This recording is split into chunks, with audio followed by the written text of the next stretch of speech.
Barb. Hello there, P8 Nuke. It's 11:08. I have to get up at 4. Oh, get to bed then, Nuke. It's okay if you just drop by, say hello, refuse to elaborate, and leave. I'm totally cool with that. Prioritize your own health. Because, like, let's see, even if you go to bed now, it's like 12, 1, 2, 3, 4, 5 hours of sleep? That's not quite enough. Also, hello there, Odin's Luck.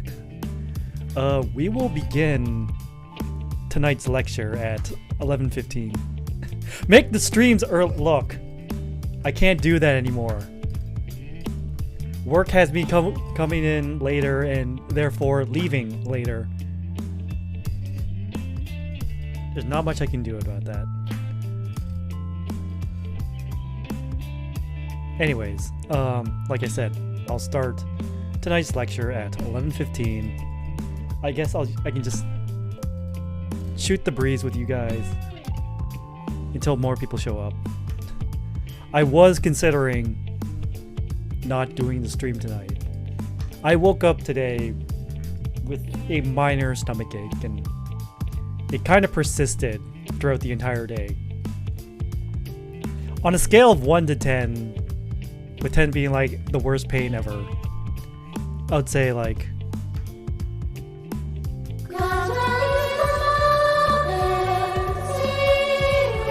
we'll let that play out.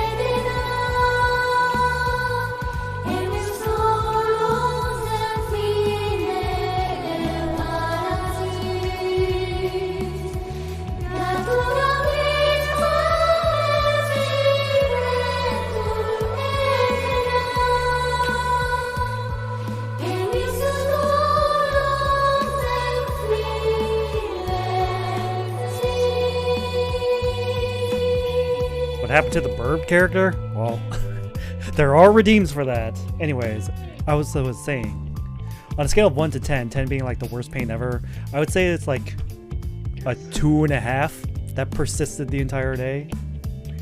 Like, at best, it like lowered down to a 1. But at worst, it was like a 2.5. Okay, I thought about canceling the stream to rest up. It's like, nah, I'm committed to this. It's a once a month thing. I actually did some preparation work this time. So it'll actually sound like I know what I'm talking about this time.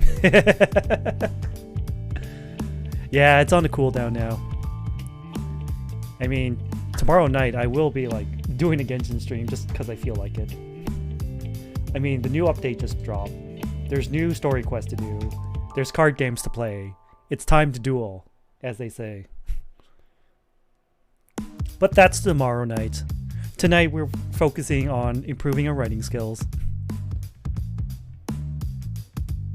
Yeah, I totally blame like the 4 or 5 slices of reheated pizza I ate yesterday for this stomachache. Probably not the best idea. However, I will not let food go to waste. If food is sitting right in front of me, I will eat it. Even if it's like awful tasting food, I will eat it if it prevents it from going into the trash. Indeed, if violence is not solving all your problems, you're not using enough of it. It's like that meme of like when the bard specs into warrior, but it's like Kamen Rider 1. It's like, How I Defeated Fascism with the Power of Love by Takashi Hongo. Chapter 1. I learned that the power of love is not enough to defeat fascism. Chapter 2. The power of incredible violence. And of course, the ever-famous Kuga meme. I'm going to defeat you with the power of friendship and this gun I found. F16 go brrrr. Brrrr. F4 go brrrr. Alright, still got 2 minutes left.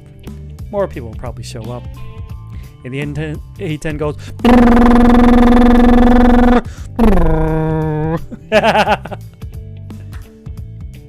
So yeah, remember next week I will be doing the charity-thon, the Ocarina of Time 3-Heart Challenge.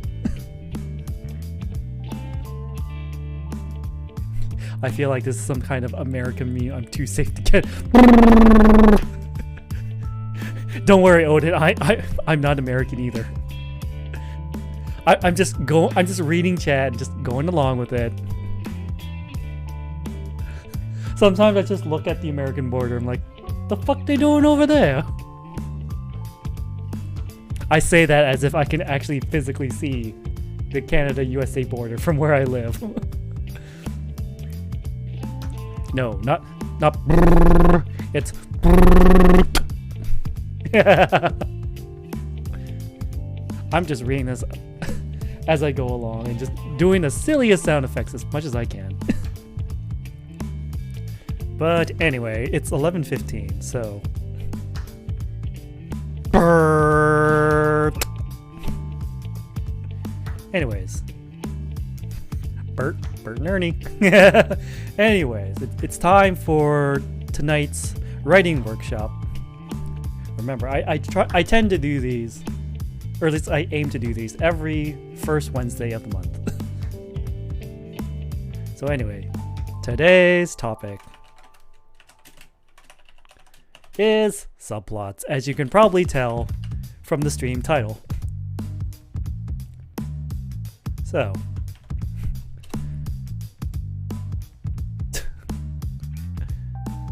yeah. There are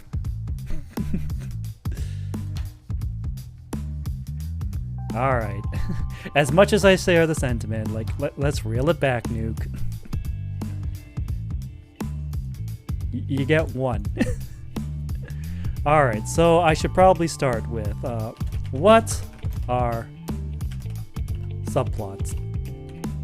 It would help if I spelt this right, too. They are plots happening alongside the main plot.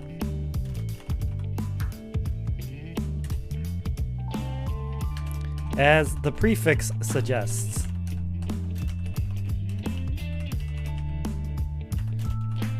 they are lower than the main plot in terms of focus and importance. Subplots should never overtake the main plot.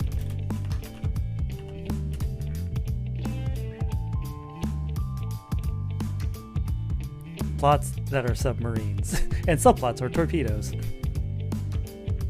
Yes, I guess that is a good explanation. Another good explanation for it is you can think of subplots like side quests in video games. That is probably the most apt analogy I can think of right now.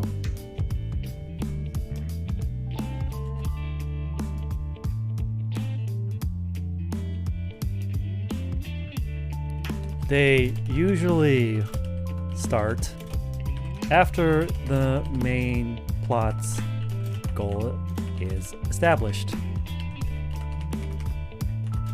and wrap up before the main plot does.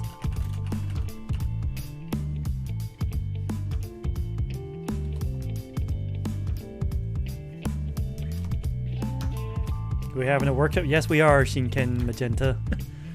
It's the monthly writing workshop where I try to go over like various writing tricks, tools, etc. so we can all become better writers, myself included. Alright, so duplicate the slide. Subplots serve various purposes to the story.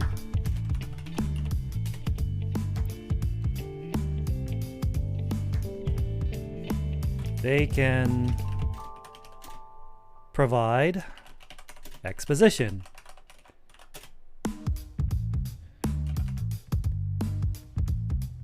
Develop your characters more. Help with world building.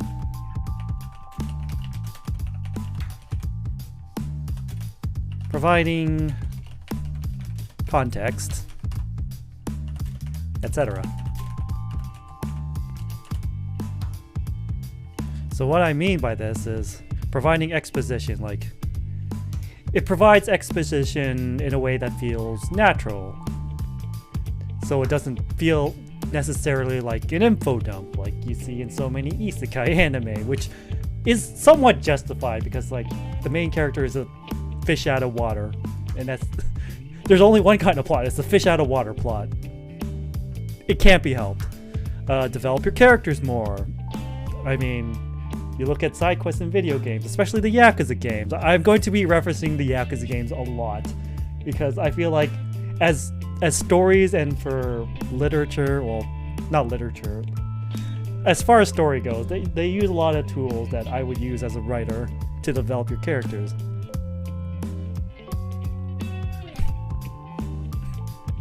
Imagine writing your own lore. Yeah, couldn't be me. Okay, so help with world building. Yeah, like I said, in the Yakuza series, side stories really help flesh out the city of Kamurocho, and to a lesser extent, the city of Sotenbori.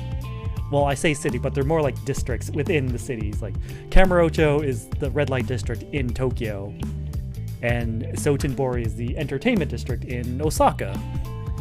And doing all these sub-stories in the Yakuza games like really fleshes out these districts and the people that inhabit them. And oh boy, there's some really big weirdos in these cities. Entertaining weirdos, mind you. Provide context.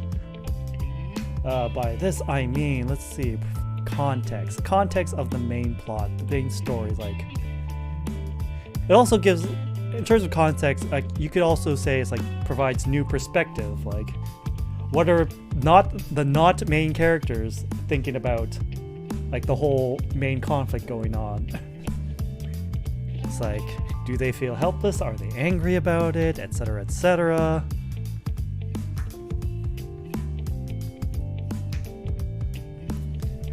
So, stories tend to drag in the middle. So, subplots can be used to supplement the main story.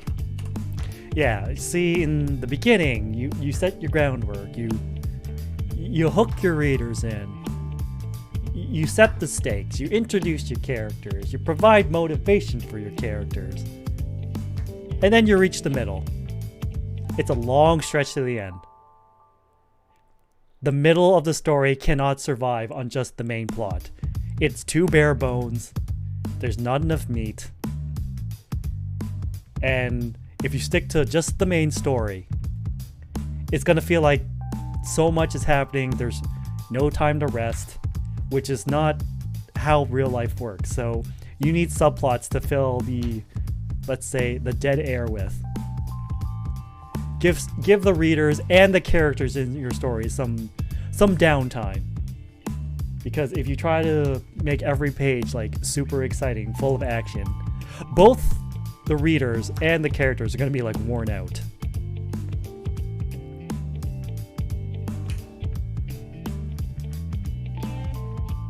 All right. Now we can move on to the next slide. The types of subplots, in no particular order. Nuke, I have no idea what you're talking about. I'm just going to continue on with the lecture here. Alright, so the types of subplots. Alright, the first one I have in mind is the isolated chunk.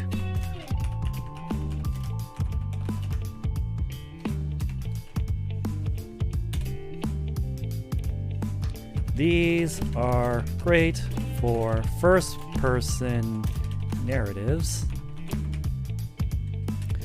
You can think of these as little side trips for your main character.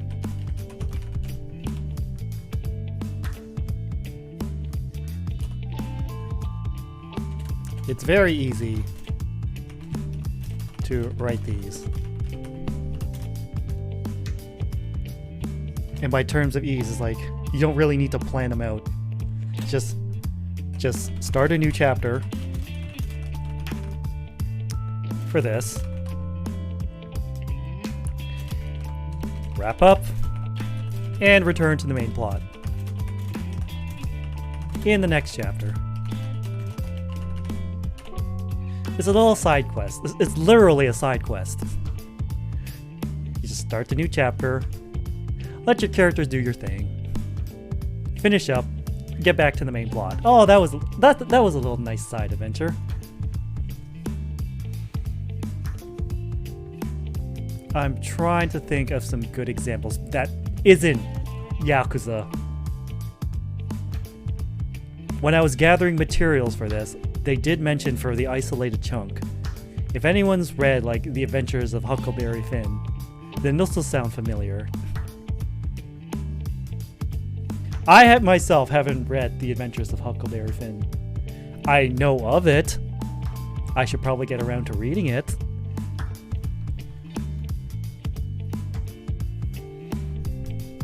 But yeah, from the context of these notes, from what I gathered, Huck Finn just kind of like does his own thing. He pops into other people's lives and gets involved with their problems and then just as easily pops out. Which is, I guess, the point of the isolated chunk.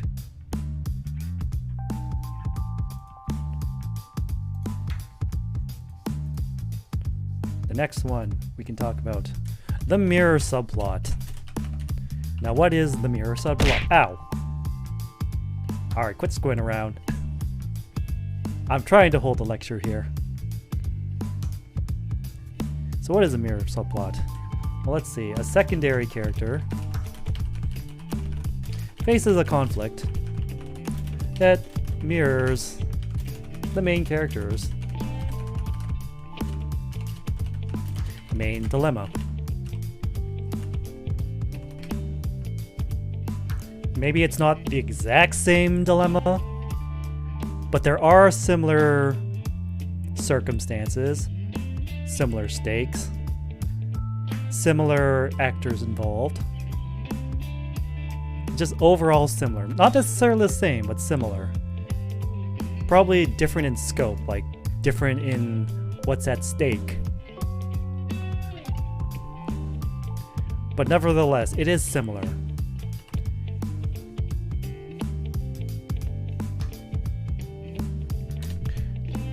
The purpose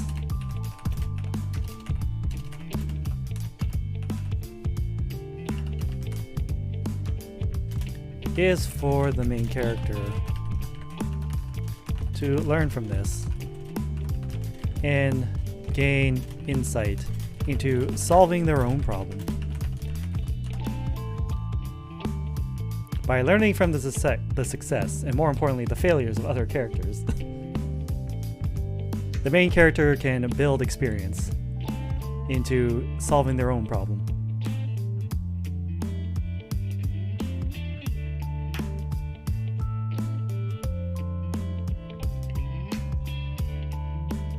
I would swear a subplot was about a secondary goal showed into a narrative. It can be, Zakusani.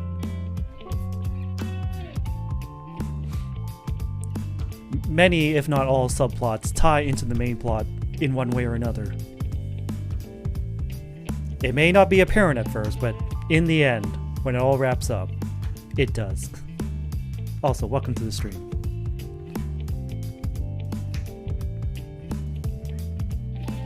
And next one, oh boy. The romantic subplot.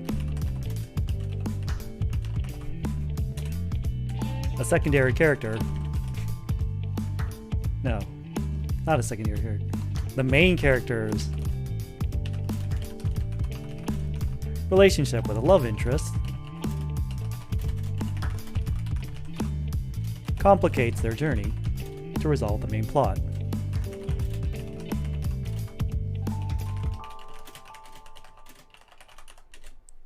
This is the most common of subplots, and also the easiest to mess up. Now, what kind of... probably the most... You know, I haven't really watched, like, mainstream movies that much, mainly because I wasn't able to because of extenuating circumstances. But the one I can think of that was, like, the most prevalent in, like, recent media was probably, like, The Hunger Games. And, like, what I could learn just from osmosis of the internet of, like, oh, these two main characters are, like, fighting for their lives, but, like, the people watching us think, oh, they would be a cute couple. And then they have to, like, play off that in order to increase their chances of, like, surviving the Hunger Games. I've never read The Hunger Games. It didn't really interest me.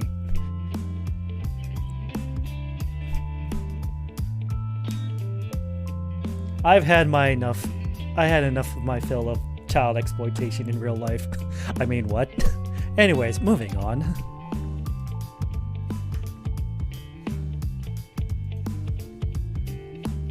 Which one is next? Ah, yes. The parallel. Oops. The parallel subplot. A seemingly unrelated plotline happens in tandem with the main plot.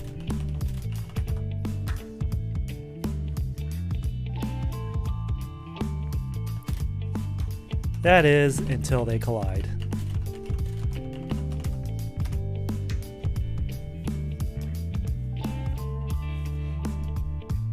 Or showing the Shinzo conflict through the eyes of a secondary character,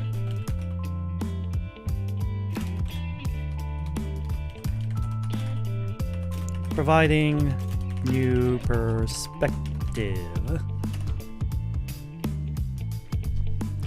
I guess a good example of the latter, of showing the central conflict through the eyes of a secondary character, would probably be Kamen Rider O's. Oh, big surprise! Thunderbirds referring to Kamen Rider O's. Mark that on your bingo cards. Anyways, so one of the secondary characters is named Hina Izumi, and she gets involved with the main plot because, well, it just so happens that her brother, who is a police detective, was investigating a recent robbery that awakened the monsters of the week, well, the monsters of the entire show, the Greed. And he got caught in the crossfire during a Greed attack and on the verge of death. And one of the Greed, named Ankh, who is just a floating arm, decides to possess Shingo's body and use him as his puppet, basically. So now Hina's just watching this entire conflict unfold between this homeless guy that she just recently met, who's Kamen Rider O's, and a version of her brother that's like really foul-mouthed, moody, and for some reason has blonde hair now. And we're kind of seeing like how a normal person would be like reacting to these monstrous events.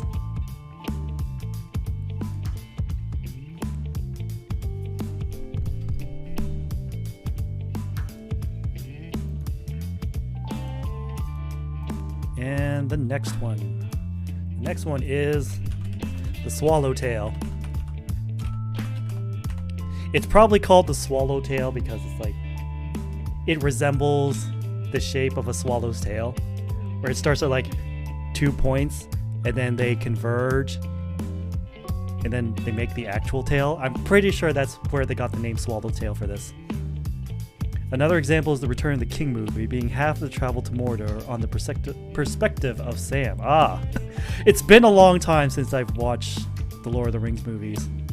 I mean, a really long time. How long? I refuse to elaborate. I plead the fifth. But thank you for sharing, Zakasani. That's actually a good example. This is what I'm happy about. I'm happy if you guys like provide your own examples and we can just bounce off that. Anyways, back to the Swallowtail subplot. This is similar to the parallel subplot. However, parallel may never converge with the main plot, and only briefly if it does.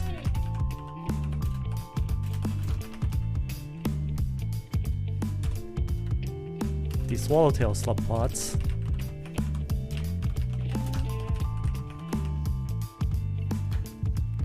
generally have two related plots. One starts, two starts shortly after,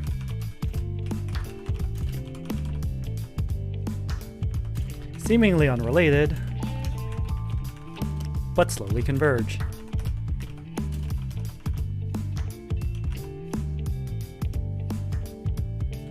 Finally, they collide and converge, or converge and collide,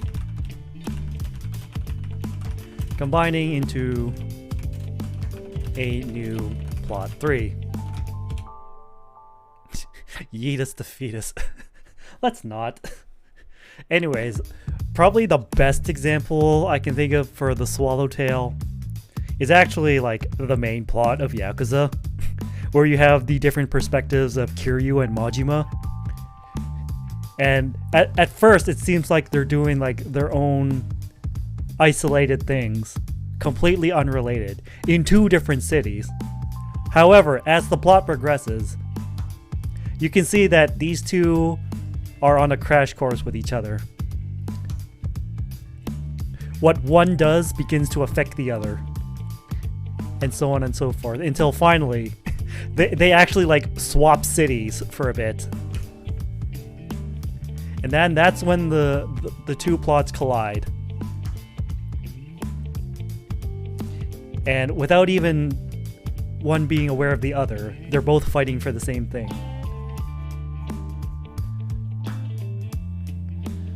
It's like the New Testament, stories of the disciples, Peter and Paul.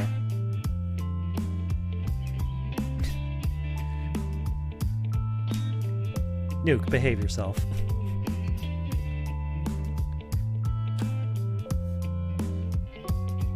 So yeah, the entirety of Yakuza 0 is a good example of the Swallowtail subplot.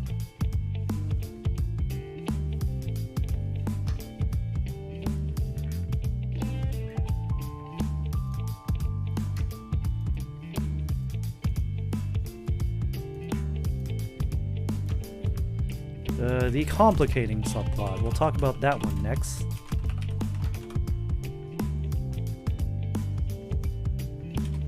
A secondary character's actions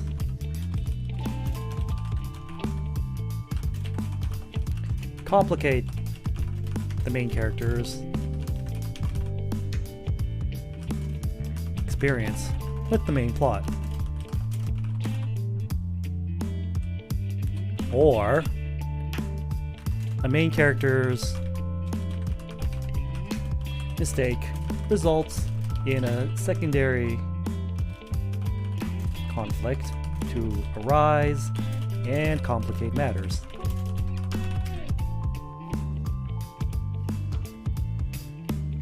So, probably the best example I can think of for the first one, a secondary character's action complicate the main character's experience with the main plot, is, well, it's the opening of Yakuza Kiwami.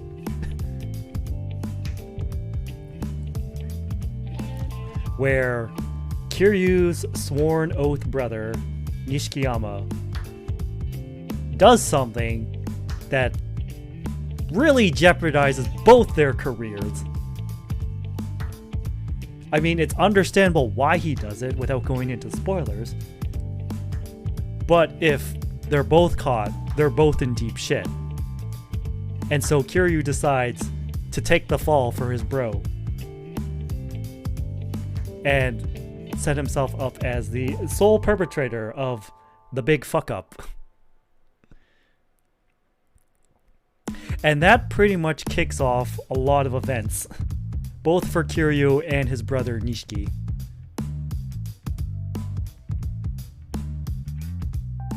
And this also ties into the second one. I guess the mistake of him taking the fall instead of letting his brother own up to his big mistake gives rise to a secondary conflict. I won't go into what the secondary conflict is because that veers into spoiler territory. Needless to say, Kiryu's decision has far-reaching consequences.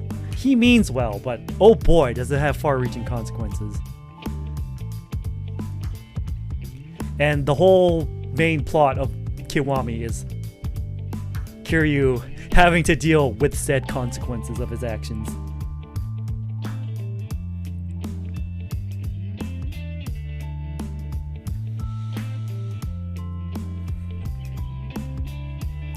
Like, I think one of the, like, a nameless character in Kiwami said, like, well, because Kiryu apparently did the thing, it makes things complicated.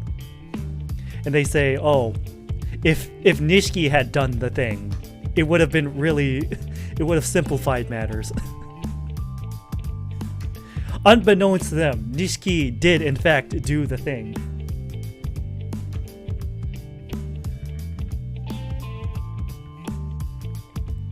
So yeah, the TLDR is secondary character fucks things up for the main character.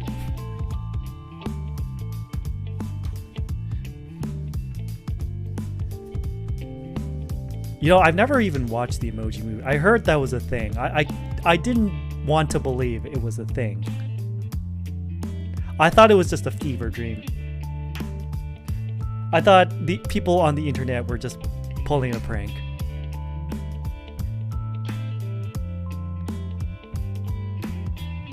Oh, like Germany and Italy during World War II. Oh boy!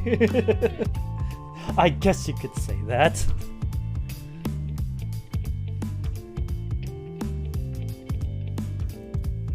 Or a main character's mistake results in the secondary conflict to arise and complicate matters. I mean, I guess an example of that would be Yakuza 0, the whole real estate management system.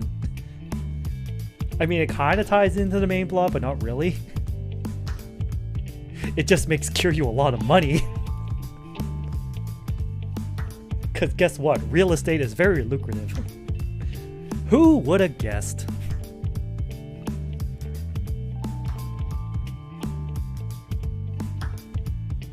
Man, I am really showing like my movie illiteracy because like you're giving out all these examples and I haven't watched like 99% of these movies. Mainly because I couldn't afford to, or the movie theater was too far away, or I didn't have access to the internet. But anyways, moving on to the next type. What do we have? The foil subplot. Ah, yes. The foil subplot.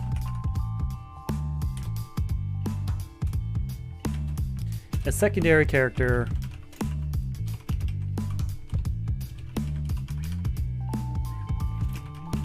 it's like that reminds me of like an old shit post I read. It's like, are you an R pirate or a yo ho ho pirate? And the top response was, I'm not paying $600 for Photoshop pirate. Anyways, foil subplot. A secondary character experiences a dilemma similar to the main character. This is kind of like the mirror subplot, but it goes a different way.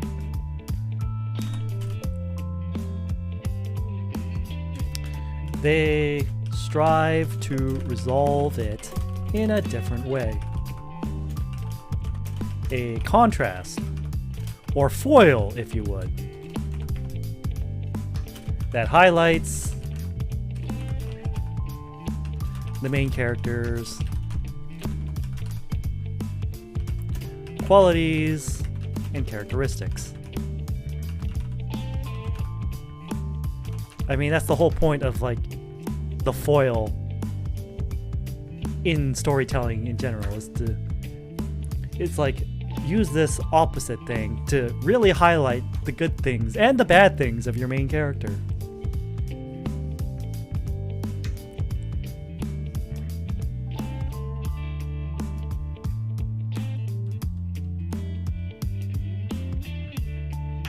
I will let you guys on a little secret. The next major story arc I'm working on, my VTuber lore, has like the foil plot as the main plot, where a new character is introduced, and both this new character and the main character, who's me by the way, they are looking to resolve certain conflicts and problems, but they seek to do so in very different ways.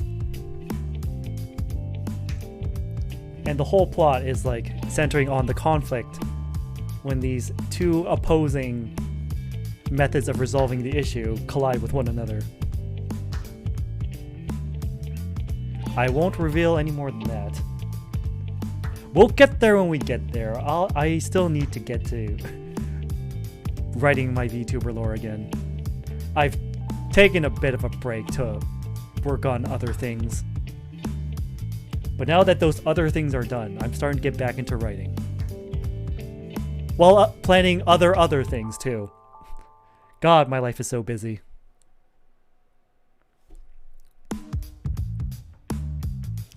Ooh, this one. This next one. It's one of my favorites. The next one is the bookend subplot.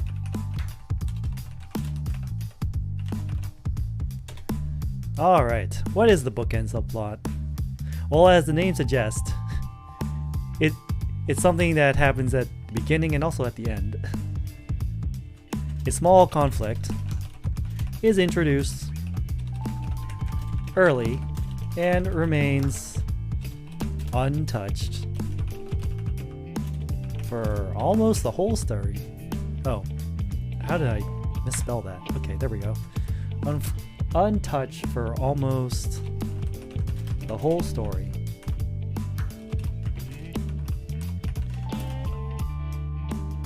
Until the main conflict is resolved.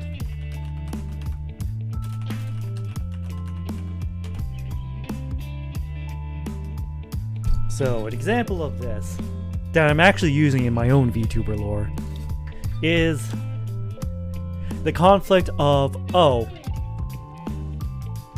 these sports franchises are looking to set up shop in the city that I'm living in. However, because of the monster attacks that are happening in the city, it's complicating, delaying, and even possibly threatening signing the deal for them to be in the city and to contract, you know, the stadiums and arenas being built for said sports teams.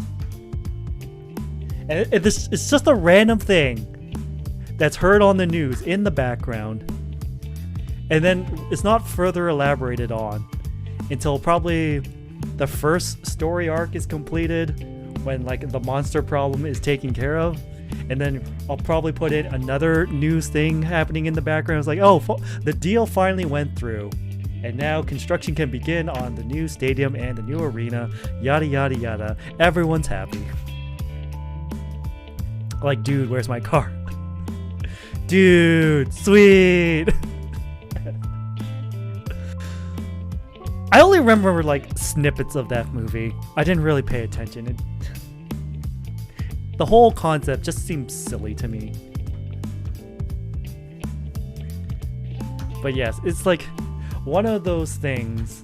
I think I've seen the TV trope is like, what happened to the mouse? Where like you introduce something, you leave it alone, and people start asking like, what happened to this? What happened to that? However, in this case, you actually like follow up on that. You give your readers the payoff.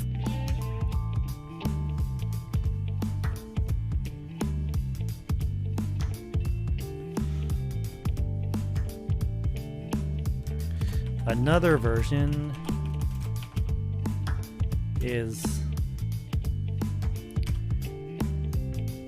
a character is faced with a conflict early on that they cannot handle.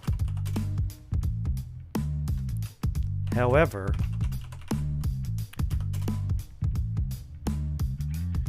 once this character is changed by the course of the story, can return to this conflict and solve it, thereby cementing their transformation.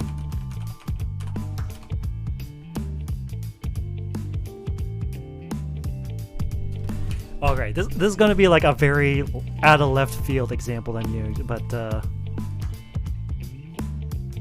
if anyone remembers the movie Harold and Kumar Go to White Castle, they probably remember how, like, before the eponymous journey to White Castle, Harold, about to leave the office for the weekend, gets saddled with a bunch of extra work by his superiors. And he's kind of too meek and too much of a yes man to say no. However, after the events of the story, and having finally reached White Castle, Harold now has the courage to confront his superiors and pretty much tell them to fuck off. And oh boy, that was so satisfying to watch.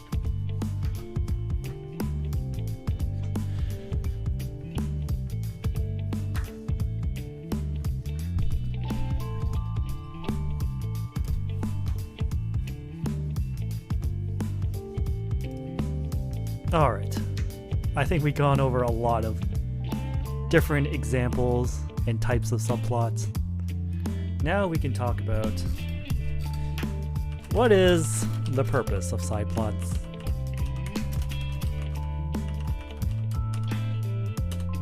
Subplots serve a multitude of purposes. Filler. I mean, probably the best example of filler is like Avatar: The Last Airbender. It's like it didn't further the plot, but it definitely developed the characters.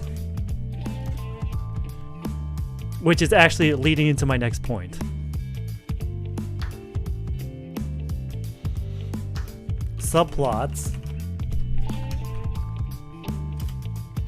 can enrich characterization.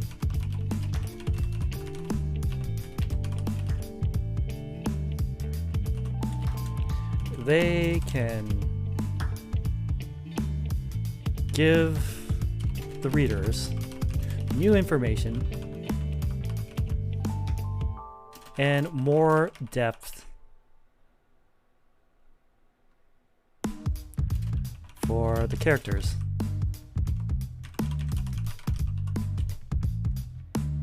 The readers, with this new information, can see the characters in a new light.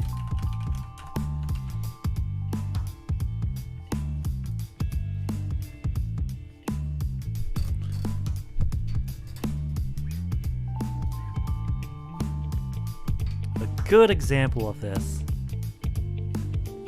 is the first season of Nanoha, when we're like first introduced to Fate Testarossa, who is like this stoic, cold, professional magical girl who just easily wipes the floor with Nanoha and just snatches the jewel seeds that Nanoha was collecting. And at first it seems like, oh, this is gonna be our main antagonist. However, we follow like the subplot of like why Fate is gathering all these jewel seeds.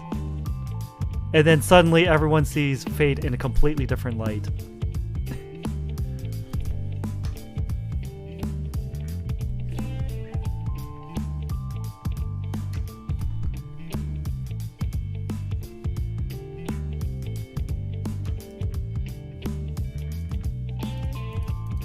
Come on, there we go.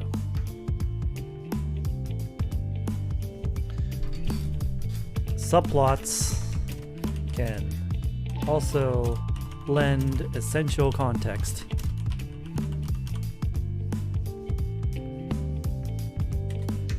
It gives reader a better scope and insight into the central conflict.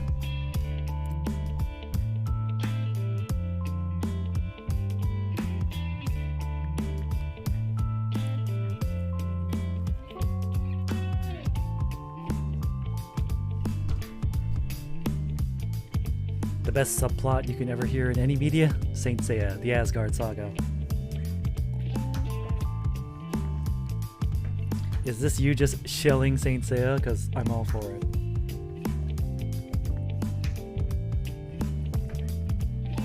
I remember watching bits and pieces of Saint Seiya when I was a kid, when it was on the television.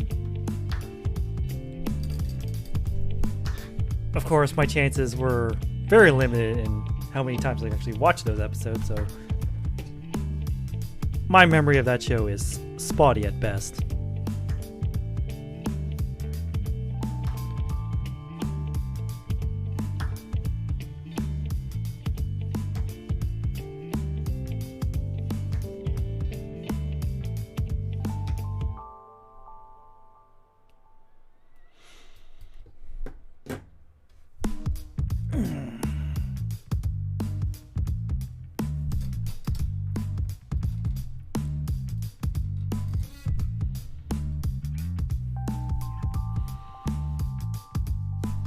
Actually, it's hella good. The entire stuff can be considered as filler chapters, but they expand on the universe. Also works as an overture into the Poseidon Saga. So that is excellent subplot, in my opinion, then.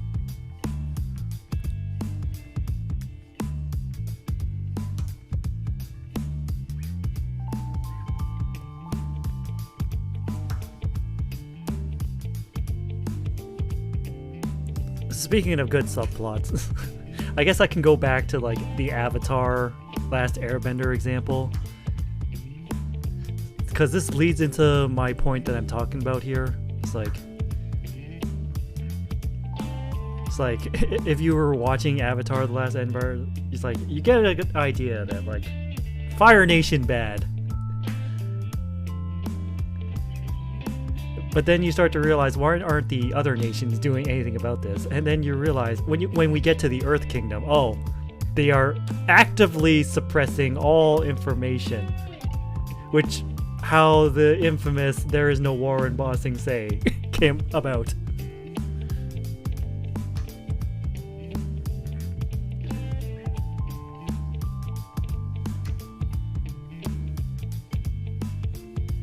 I guess this also like ties into world building too. As in like the four nations all have like their own cultures and conflicts going on. Earth Kingdom is just basically staying out of it. It's like, if Fire Nation ain't attacking us, we don't care.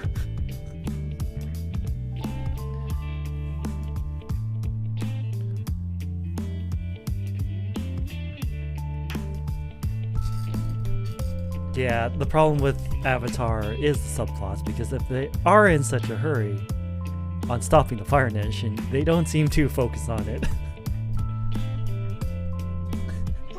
It's true, but also remember, these are kids. I mean, one of the bigger subplots is like Aang like shouldering the responsibility of being the Avatar, but also wanting to be a regular kid.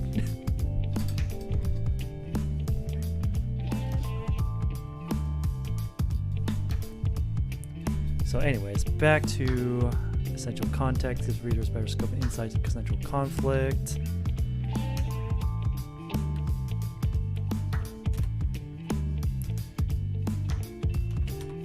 It can let readers see how secondary characters view the conflict.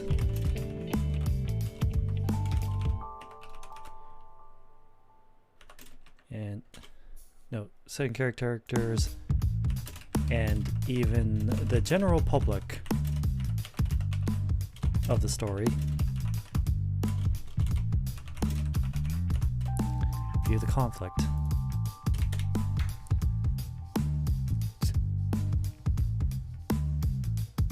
We need to stop the Fire Lord before the meteor proceeds to spend likely months on Sokka studying the blade.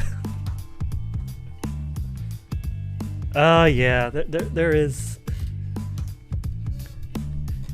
There does seem to be a disconnected sense of urgency.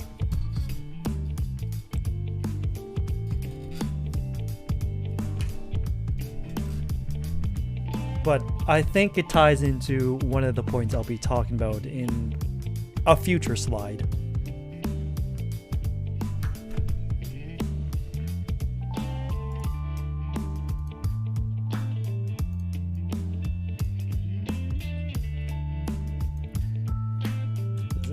What is the purpose of subplots? They can establish character motivation.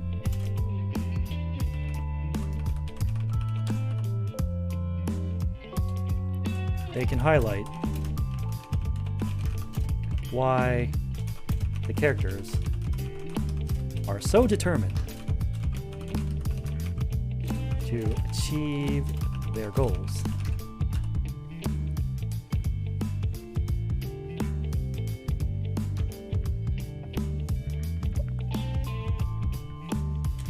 As I've stated in a previous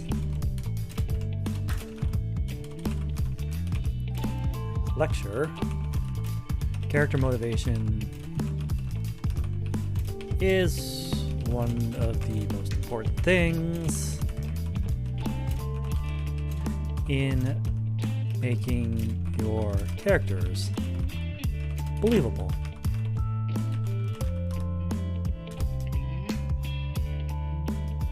Subplots can be used to explain why your characters do the things they do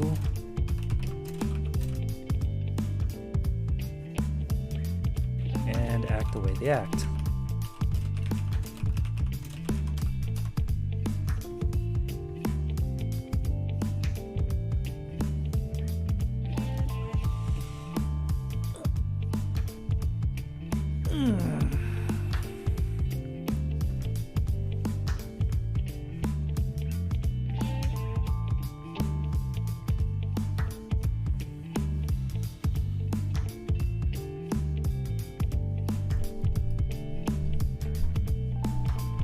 Again, going back to the Yakuza examples,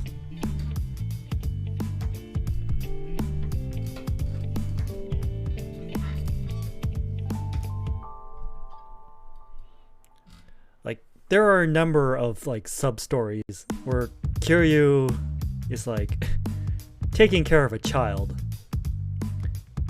whether helping them get something, talking about the latest trends,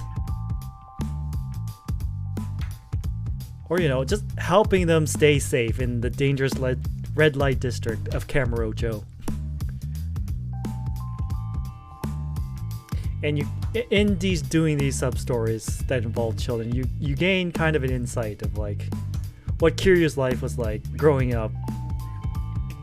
And you can see like while he's a hardened badass and he's quick to solve his problems with his fists, he takes extra care not to resort to violence so quickly when it comes to a child, and cut the children a lot more slack. Because as we find out that Kiryu grew up in an orphanage.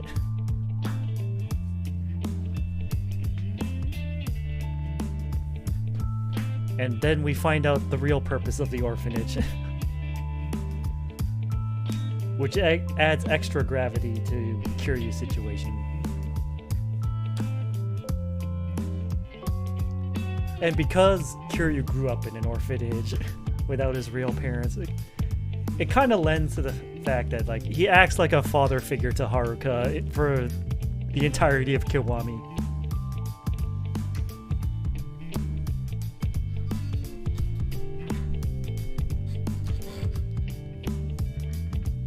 And this kind of fatherly motivation continues into like the other games too, like in Kiwami 2, where Kiryu raises money to do repairs on the orphanage. And then the main plot thing of like Kiryu storming Osaka Castle to save Haruka.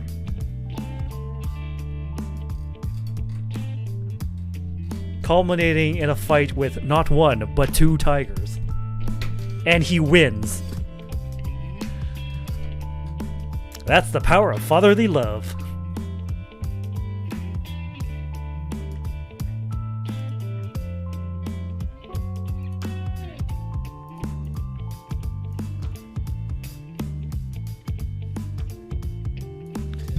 Subplots can exacerbate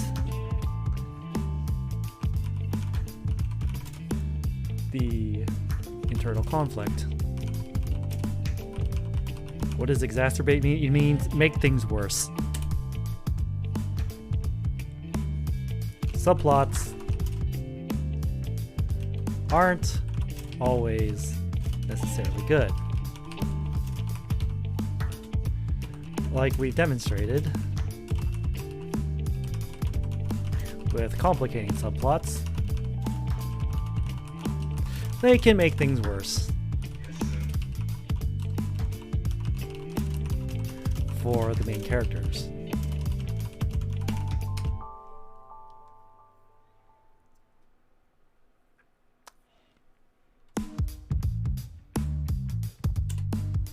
The events of the subplot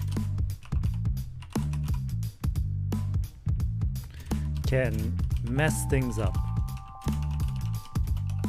and make it harder to resolve the main conflict.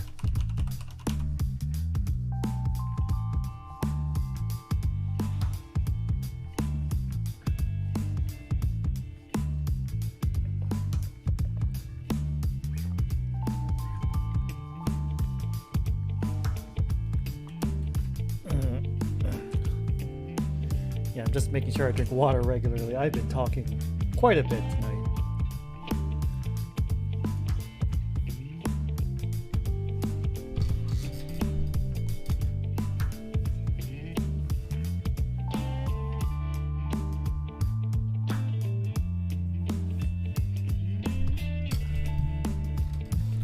See, I'm just reading over this. Subplots can exacerbate central conflicts, complicate the characters' journeys.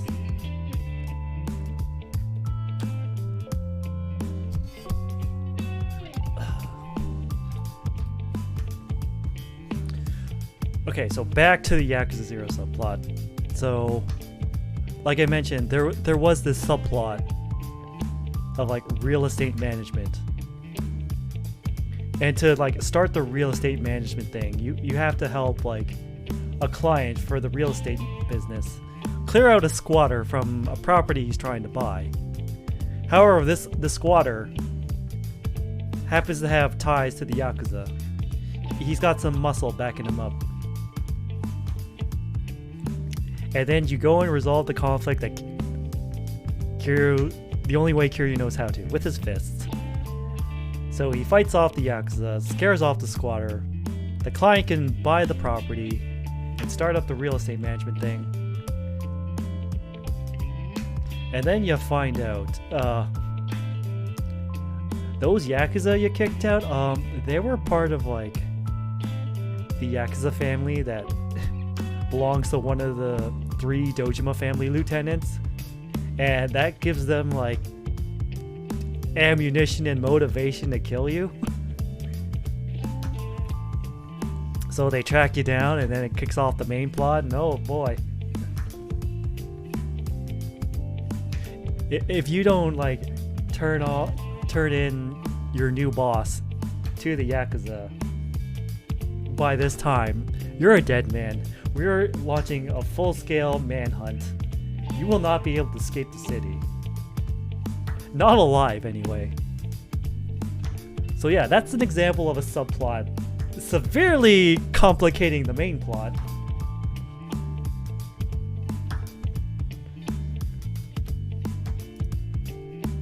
It's just nice to think of these examples I can give. It just feels kind of bad. It's like I'm always resorting to either Yakuza or Kamen Rider. I can't help it. They're both good, okay? And I really like them both.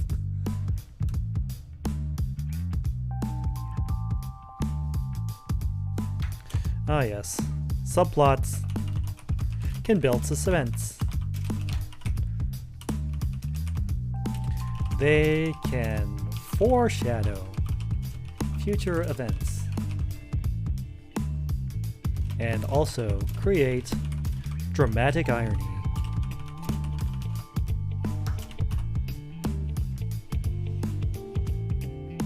Dramatic irony is when the audience knows more than the characters do, either because like the audience is omnipresent so they can see multiple perspectives and therefore gain insight to information that the characters in the story don't have.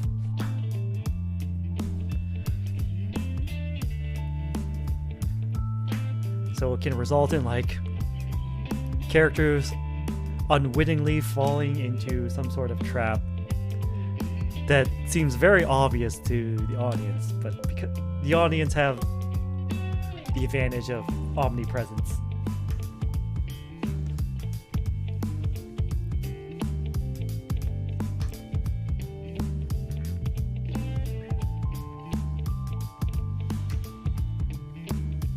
I'm just trying to think of subplots that can build suspense and foreshadow future events and also create dramatic irony.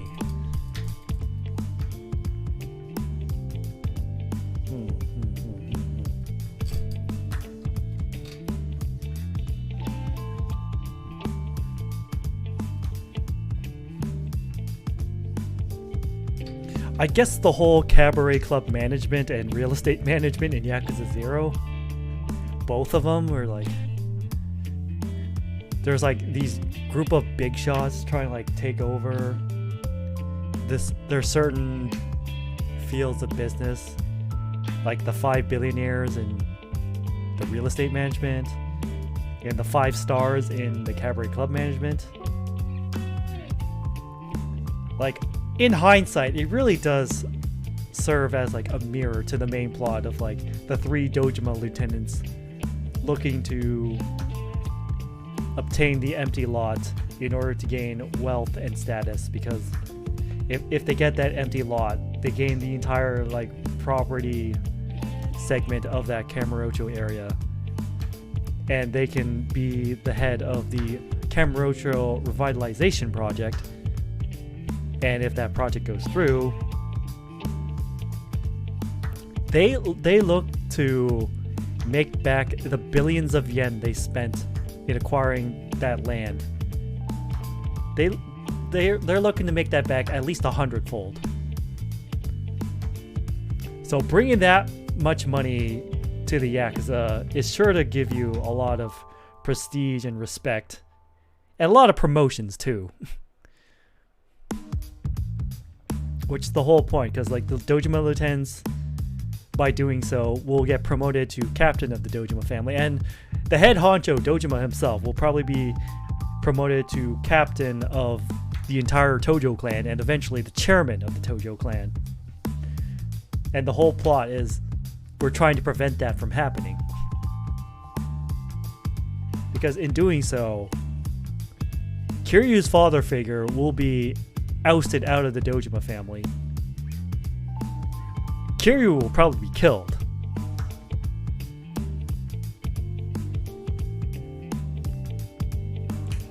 So yeah, back to the original points, like the story with the cabaret club management and the real estate management serves as like a mirror to the main story.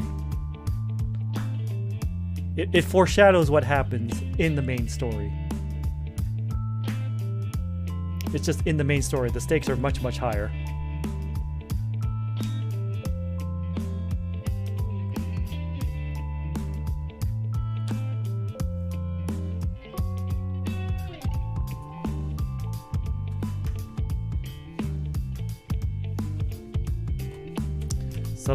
Subplots can also help raise the stakes of the main plot.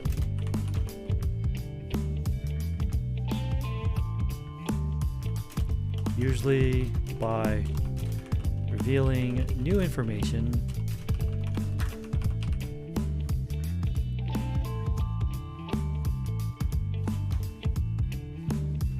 Yeah, everyone seems to be saying subplots are also a great way to make filler content. They're not wrong, Sora. Neither are you. Yes, they do make great filler content, but good subplots also like enhance the main plot, which is like the main purpose of subplots. Also, welcome to the stream. Usually by revealing new information. Let's see.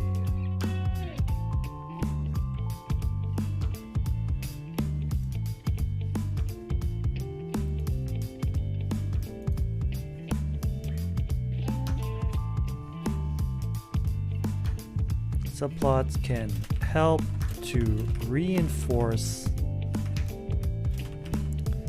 the themes of your story. They can highlight alternative viewpoints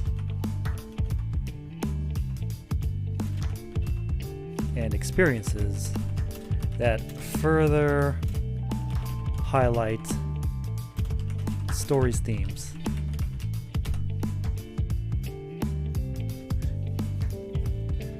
A good subplot can also lead to an entirely different series too, to flesh out a character who leaves for a bit. One of my favorite trilogies is a subplot for a rival character. Oh my god, that sounds awesome.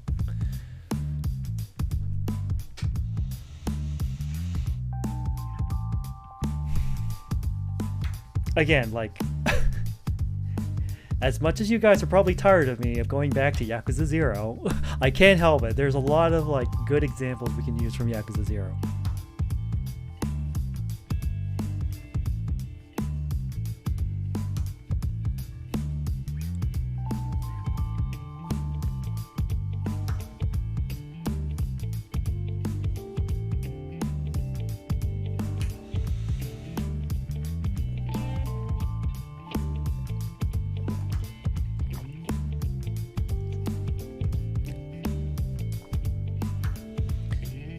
I mean, you can look at the two protagonists of Yakuza 0, Kiryu and Majima. It's like, one's like still a rookie, still fresh to the Yakuza business. And one is an experienced Yakuza who was pretty much unpersoned due to a certain incident, disappeared, and then re-emerged and put in a position of being the manager of the biggest cabaret club in Osaka. And then his motivation is to get back into the Yakuza, but he has to pay this debt off first to prove himself.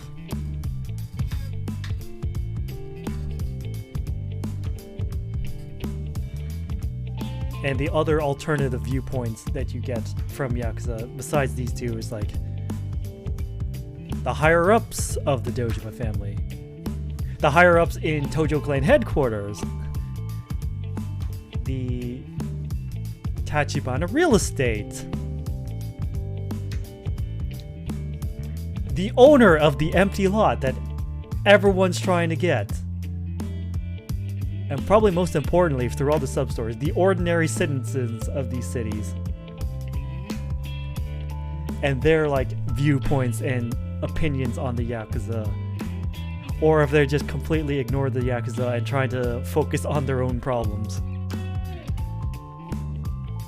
Because a point I try to stress in like my own VTuber lore is like, even though these monster attacks are still happening, even though there's like this whole story of like fighting off these monsters and also me trying to reintegrate back into like a quote-unquote normal life, it's like I try to point out in my story that like despite all these things, like life is still happening in the city. People are still trying to get on with their lives. People are still trying to like live their lives day to day and, you know, not fall victim to these monster attacks and try to make the best life they can just in these extenuating circumstances. Okay, I need to catch him on chat. Let's see. Yeah, he gets beaten by the main character who's an elf and has lived 200 years longer than he has, and he gets disheartened by losing, thinking he isn't good enough. He falls to evil rather quickly and is saved by a character whose life he spared because the contractor lied to him. He eventually comes back in the nick of time in the book to help the main character like 6 books later. Hello, Hugminster. Love what you're talking about. I'm an avid writer too. Oh, good. Good, good, good. And then this is definitely for you. And also, this is also for me too, trying to like better organize my thoughts so I can like do a better job of writing my VTuber lore, which is still like an ongoing project that I'm doing. Uh-oh. You have a surprise for me? Uh-oh. Is it a good surprise or a bad surprise? Because I've definitely had like my share of bad surprises in my life. Okay, it's good. Okay. Okay. Okay, I hope it's good. But we're still talking about like the purposes of subplots. I actually write VTuber lore. Oh, that's good too. I'm not alone in this respect. Thank goodness. But also, oh no, my unique selling point is in danger.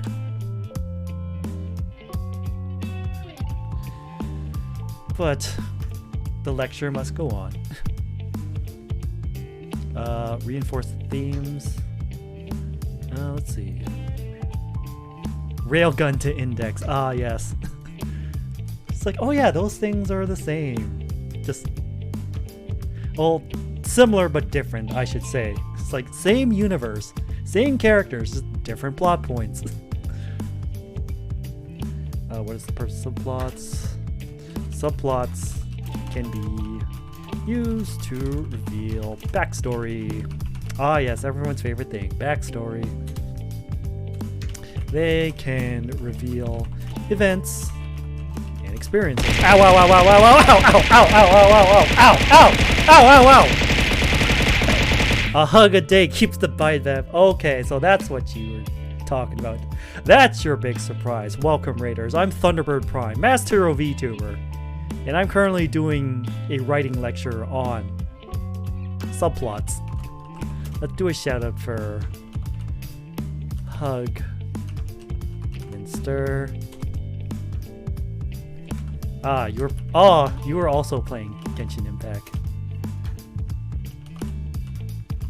I am planning to play that tomorrow night.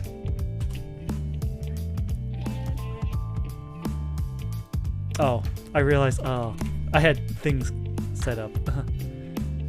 Whenever that thing gets off, usually it's supposed to do like that.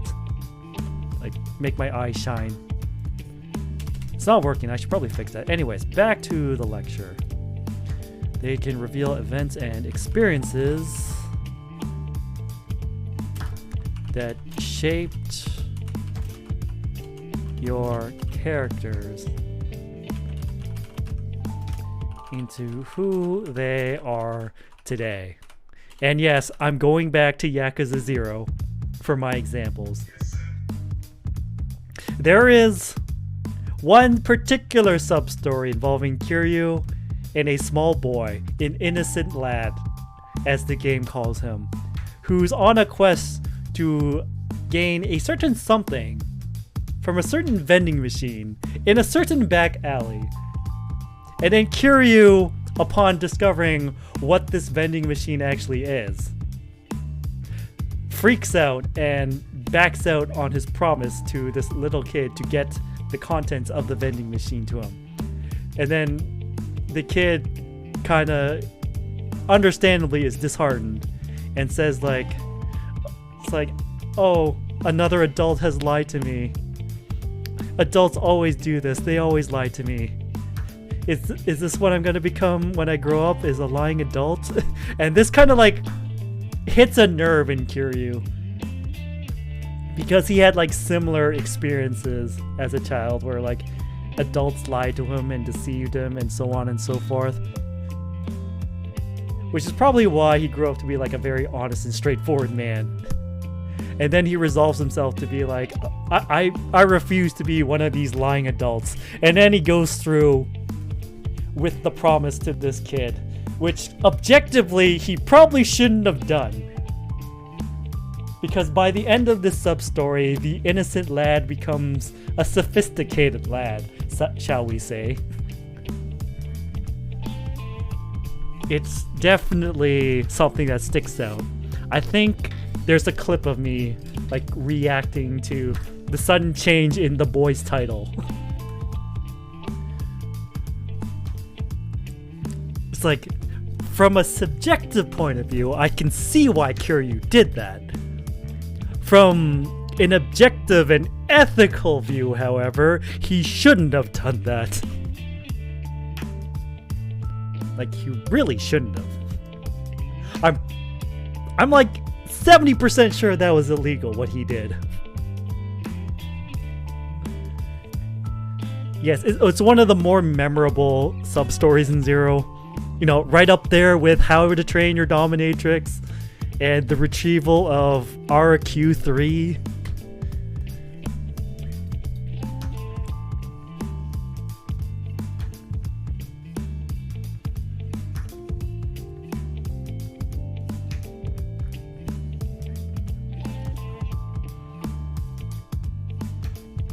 But yeah, a lot of sub-stories I've noticed is like involves Kiryu like helping people down on their luck or fighting back against criminal scum and scammers. Probably because mainly Kiryu was a person down on his luck growing up. After all, he was an orphan. So that's an example of how like subplots can reveal events and experiences that shaped your characters into who they are today.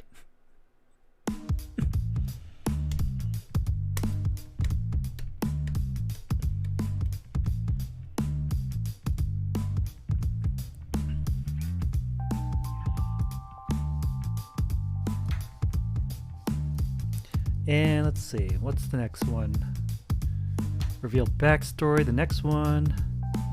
Subplots can expand the story world. They can explore secondary characters, conflicts, and settings left unexamined in the main plot. So like I mentioned before, like cabaret club management, like big part of like the night scene in Sotenbori. It ties into the main plot too, because like Majima does run a cabaret club as his quote-unquote real job.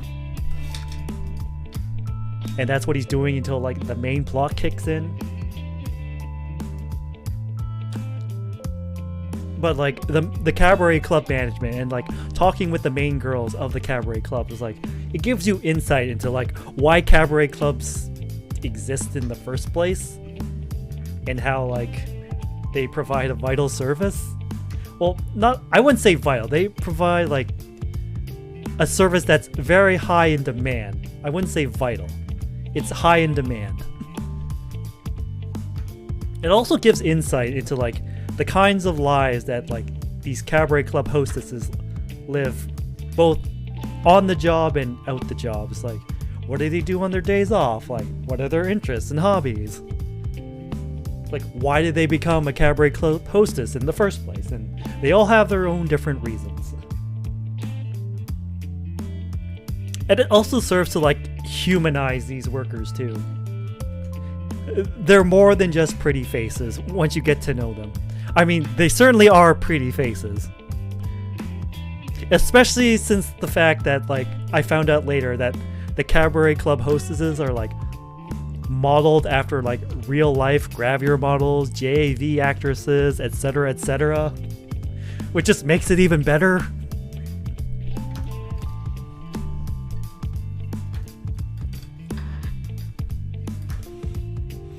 But also the sub-stories, like, give you a glance into, like, the life in Kamurocho and Sotenbori, whether it be like people visiting, entertainers that work there,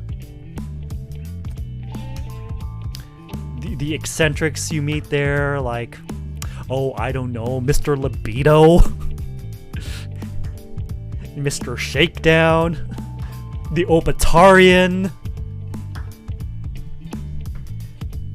the kid who wanted to buy RQ3, the dominatrix who wasn't good at her job. It really helped to make Kamurocho like feel alive with like actual people living there, with actual people visiting there too.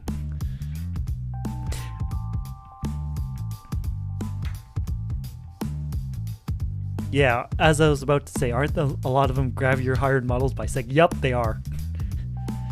Oh yeah, thanks for the lurk. Thanks for the lurk hug. Yeah, I think... Yeah, the main antagonists are like model after real actors. The cabaret club hostesses are like model after real gravure models and JAV actresses. Like, I started looking up, it's like, wow, Tachibana's actor looks just like him. Kuze's actor looks just like him. Awano's actor looks just like him. Shibusawa's actor looks just like him. Sagawa looks like the principal from Kamen Rider Forze, because it is! I will never get over that fact that Principal Gamo and Tsukasa Sagawa are the same person.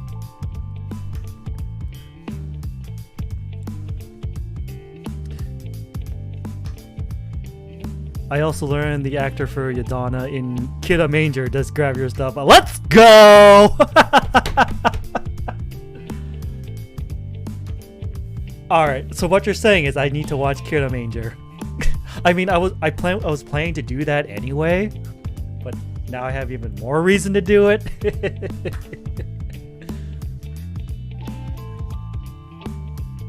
But yeah, the point of this long tangent that I went on is that subplots can expand the story world by exploring secondary characters, conflicts, and settings left unexamined in the main plot.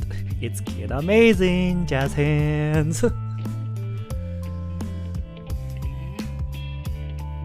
And let's see, the last point I was going to talk about, subplots help to moderate the pace and tone of your story. They can be used to build or release tension. They can also impart necessary levity Or gravity.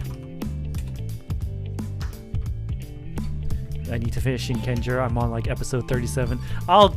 Yeah, you probably should. Also, I will eventually get to Super Sentai. I just need to finish the rest of Heisei Kamen Rider. We're on Hibiki right now.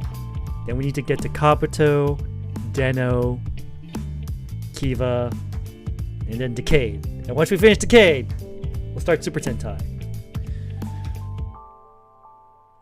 Shinkenger Red has some of the best outfits I've seen in a bit. Nice. Then Ghost again. Nice. So what do I mean by being able to be used to build or release tension? Also impart necessary levity or gravity. Well, alright, well, to use a non-Yakuza example, one thing that really stuck out to me in like English class in high school is like when we're doing Macbeth, I think. And like there was this like the seemingly really out of place scene like near like the start of the story where it's like the main purpose was to like provide comic relief and release tension in the very high tense, very dark story of Macbeth. And my teacher explained it to the class. It's like, well, the purpose of this, well, this is mainly a very serious, heavy story with like death and betrayal and all that jazz. And it's like, well, imagine you're the audience watching this and you're sitting in the theater for like, what, 2-ish hours? Like, if it was nothing but like death and drama and betrayal and all that, you'd get sick of it. You would be both physically and mentally drained. And the whole purpose of this like comic scene was to like give the audience a bit of fresh air, a bit of levity, so they don't get like completely drained and just decide to walk out during the middle of the play. Also, imagine sitting for 2+ hours. Yeah, that's definitely not something I'd like to do. That's why I prefer to like I don't, that's one of the main reasons I don't go to movie theaters. Like, oh, I'm sitting in this big dark room for like 2+ hours and I want to go to the bathroom, but I can't pause the movie. So it's either I risk having a big accident or I go to the bathroom and miss some possibly potentially very important scenes. Also, thank you for the follow, Digital Clubhouse TV. You are now officially a Thunder Bro. Enjoy your stay. We are getting to near the end of this lecture. I can't believe I managed to talk about this for like an hour and a half so far. But anyways, the whole Macbeth thing is like, okay, well, you got to break up like your serious scenes with some comic relief, some like light-hearted scenes, some scenes where the audience can take it easy. Otherwise, your audience will be physically and mentally drained. And if it's a book, they'll just close the book, drop it, leave. Or if it's like a movie or something, they'll just turn off the TV or leave the theater. So yeah, that's the whole point of like subplots. They moderate the pace and tone of your story. You need to do that, otherwise you risk like exhausting your audience mentally, and you don't want to do that. So, next slide. What's the next thing we can talk about? Let's see. Tips for writing a subplot.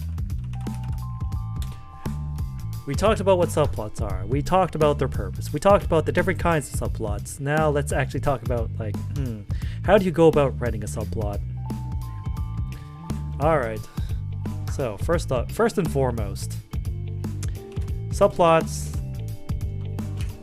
should serve a narrative purpose. What I mean by that is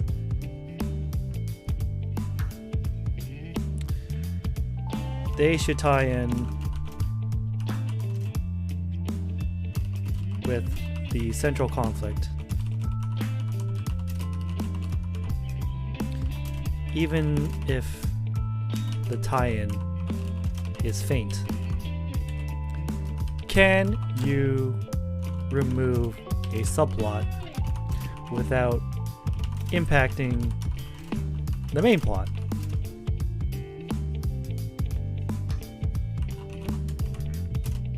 If you can, it's not a good subplot.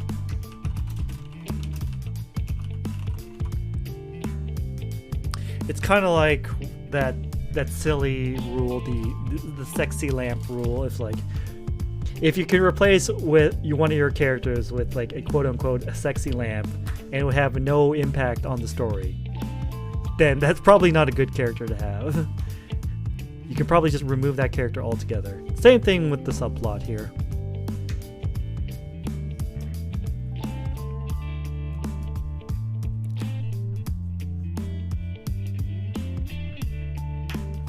Also probably put in the sexy man. I mean, it'll certainly bring viewers in, but can they keep the viewers in?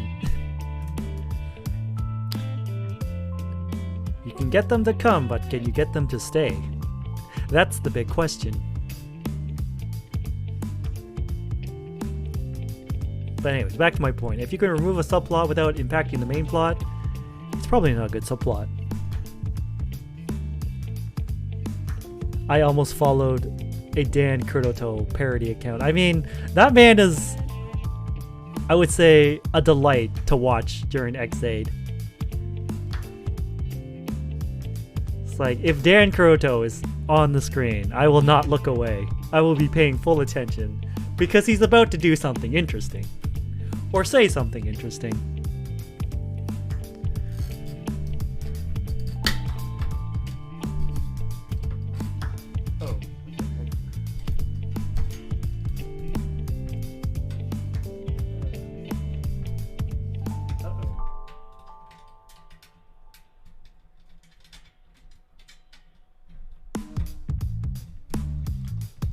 Yeah, I just noticed something was like wrong with my microphone arm and oh.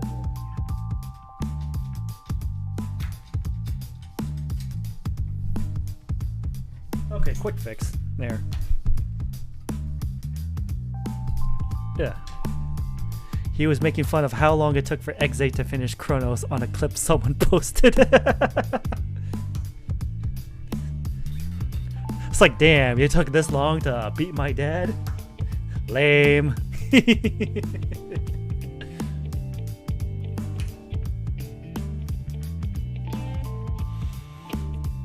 Remember that subplots are supposed to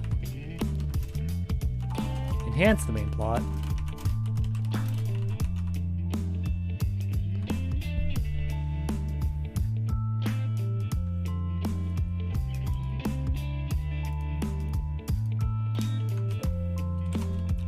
Also remember, a subplot is still a plot. It's not as important as the main plot.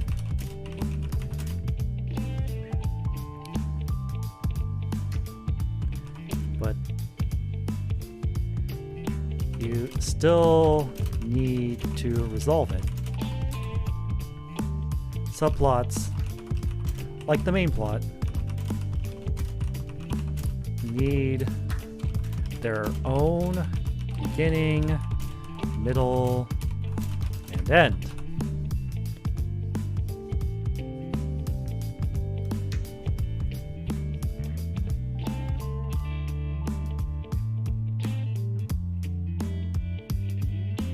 And remember, they wrap up either before the main plot does or at the same time. Usually romantic subplots wrap up just as the main plot's ending. That's something I've noticed a lot.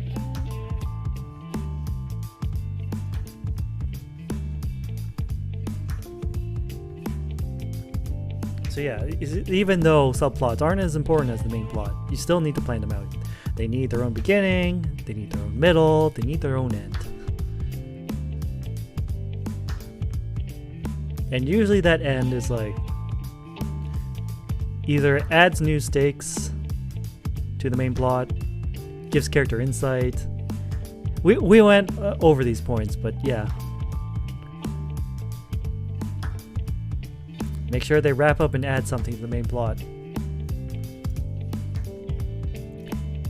Speaking of the relationship between subplot and main plot, another thing you need to remember, subplots should never overtake the main plot. If this happens, you have 3 options. First, 1. Take it out.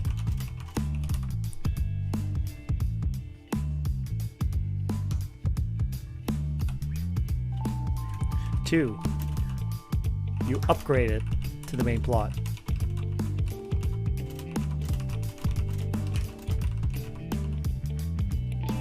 Or 3, you combine these two.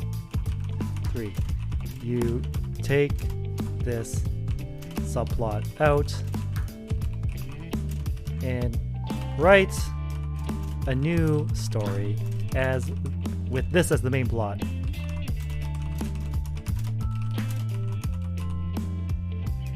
Those are your 3 options.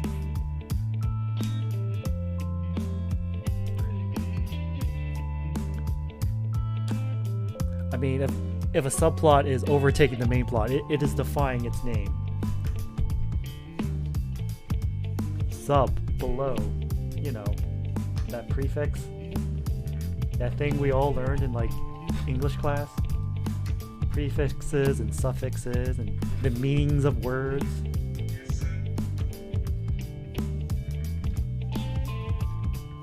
Like it's called a subway because it's underground.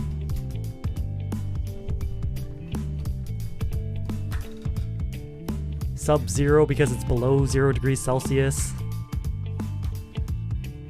Submarine because it's underwater.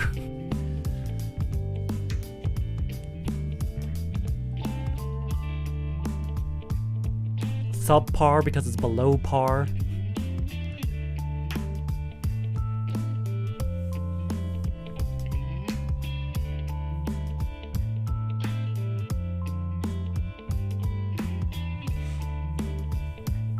Like, subplots are important. They're pretty much the meat to your main plot's bones. They give your story more weight. But remember, subplots never overtake main plot. That number was bothering me. Congrats on joining the 400 Club. Let's go! I didn't even notice that.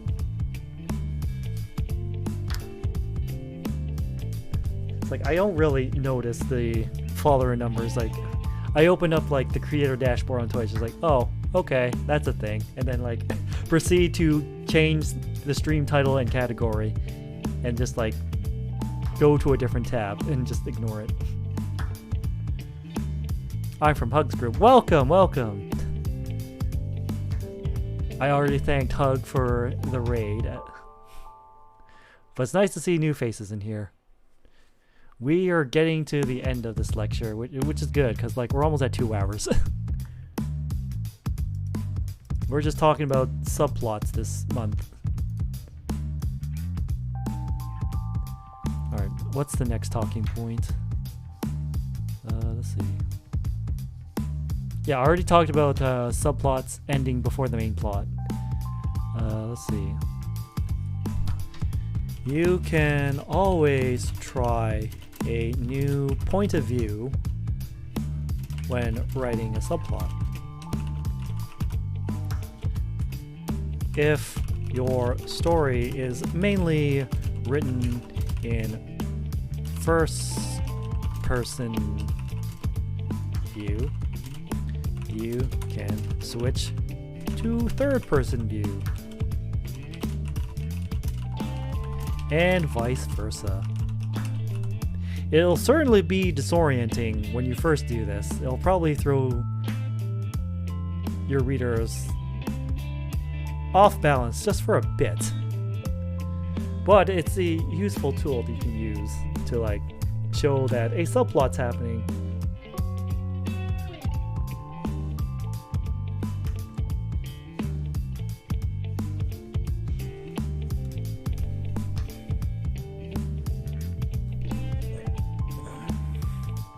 I mean, they certainly do that in Yakuza 0 when you're doing like the cabaret club management and like you're playing as Majima and like you're helping level up your girls, and by leveling up your girls you like run through like a practice session of like interacting with a customer and you're pretending to be the customer, and then it switches to first person view from Majima's perspective and like you're answering questions that the girls are asking you or responding to their problems in like very realistic ways. It certainly helps in like making it feel like a completely different game. Which is, I guess, the charm of Yakuza. They have all these like fun and diverse mini games that just like completely change like the tone of the game. It's like, this is mainly like a crime drama game, but then like in the same breath they're like, you're managing real estate, you're running a cabaret club, you're racing pocket circuit cars, or you're playing like retro Sega games, or you're singing karaoke and now you're playing a rhythm game. Or you're like going to the disco club and you're playing a different rhythm game.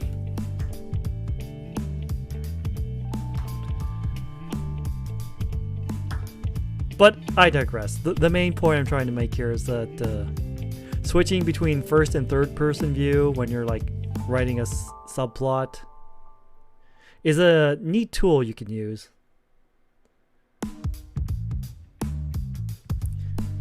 And the next point I need to talk about.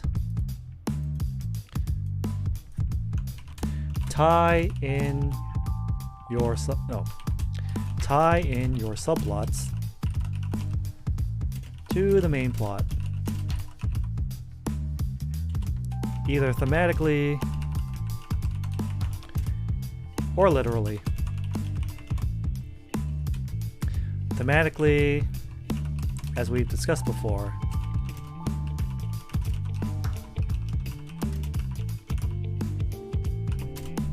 highlight the themes of your main story, and the subplots can highlight.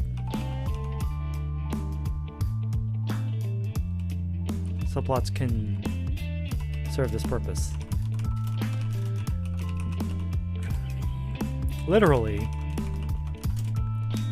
you can have the effects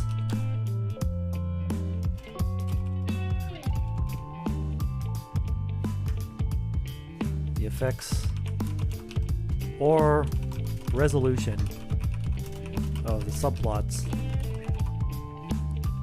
impact the main plot in some way, shape, or form. Like I've discussed before earlier today, or tonight, how like the start of that real estate management side quest, like the precursor to that, where like you had to kick out the squatter and deal with the Yakuza protecting that squatter. It turns out those Yakuza are directly under the command of like one of the Dojima lieutenants. And the consequences of that like little intervention, that Yakuza had to like hack off one of his pinkies as atonement. And you can see like on like that character's models, like one of his hands is bandaged up and it's missing a finger. Ow, ow, ow, ow, ow, ow, ow, ow, ow, ow, ow, ow, ow! Hamu milk! Welcome, Raiders! I'm Thunderbird Prime, Masked Hero VTuber. And we are approaching the end of our monthly writing workshop lecture. Hamu Milk. There's the channel shout out. You're playing Golden Sun. Ah, yes. I remember Golden Sun. I've never played it, but I do remember it. I hope you had a good time with Golden Sun. How far did you get? Did you beat the game yet? And let's do the actual Twitch built-in shoutout function now too. Anyways, we're wrapping up here. We're getting to the end of our lecture here. We're talking about like, oh, the effects of your subplots on the main plot as well.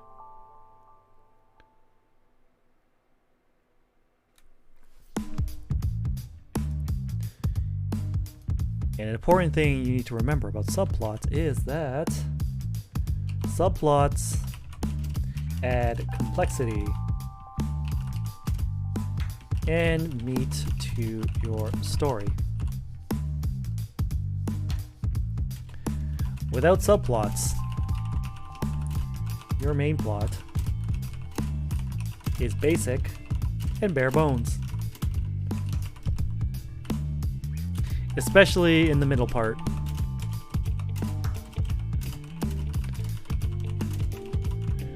Where not much is happening.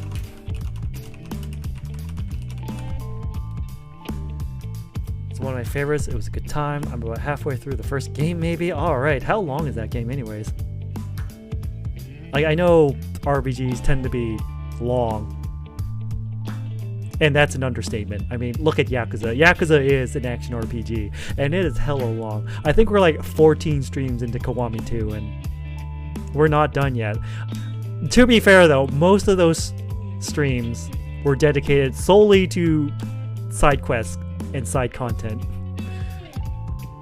Which reminds me, I need to get like back to earning money off stream.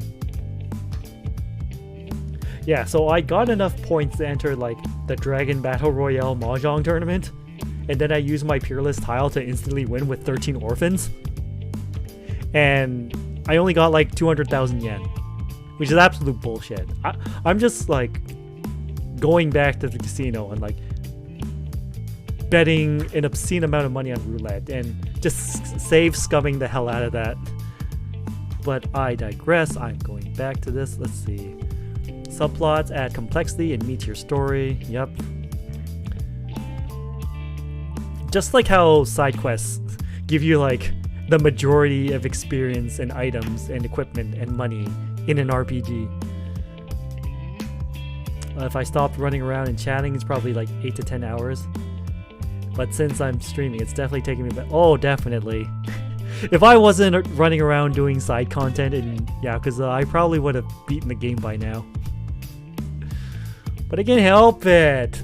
The side content is so much fun. Which is like par for the course for Yakuza games, from what I'm told. Anyways, without subplots, your main plot is basic and bare bones, especially in the middle part where not much is happening. Kind of like my VTuber lore I'm writing right now, which I'm probably going to fill up with a bunch of subplots. Because the start of this story is like, okay, we've established the setting, we've introduced our main characters, we've set the stakes, we know what the general situation is, we started like the training arc. But like the training arc is like the main plot. It's like, okay, you're the new hero, but you have like no experience. Let's whip you into shape. And then so I'm doing like subplots to like fill in like, oh, in between the training and like the random monster attacks.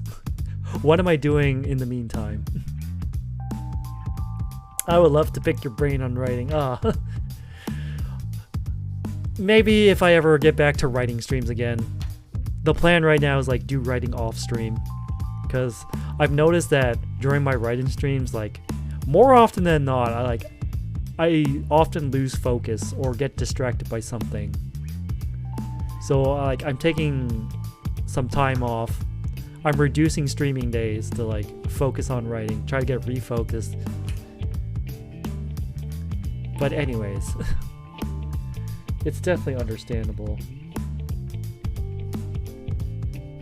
Like, one of the main goals when I started being a VTuber was like really go in depth with VTuber lore. It's like I never really seen that happen in like the VTuber sphere. It's like I'll be the first one to do it then.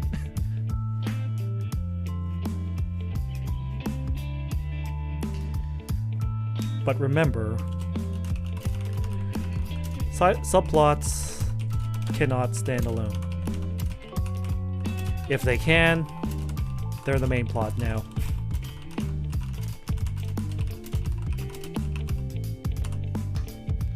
That's also why I'm going hard with my low. Yay! Like I said before, I know I said this before, like, yay, someone else is doing this! I don't feel so alone anymore.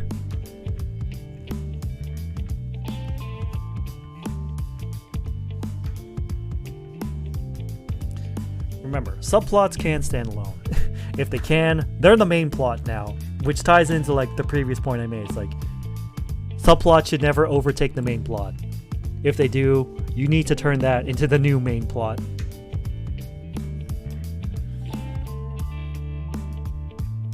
And yeah, that brings me to the end of the lecture. I hope you all learned something new today in terms of like what subplots are, the different kinds of subplots, how you use subplots, and what's the purpose of subplots, and as well as general tips on how to write subplots.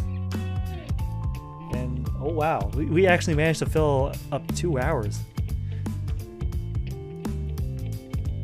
I'm actually kind of impressed with myself in that regard. It's like, who would have thought, like, actually preparing for these lectures ahead of time instead of just winging it the night of, like I did for the first 2.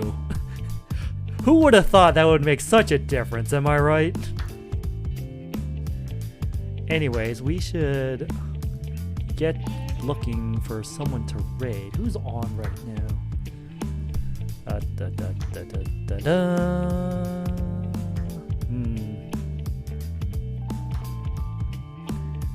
Let's see.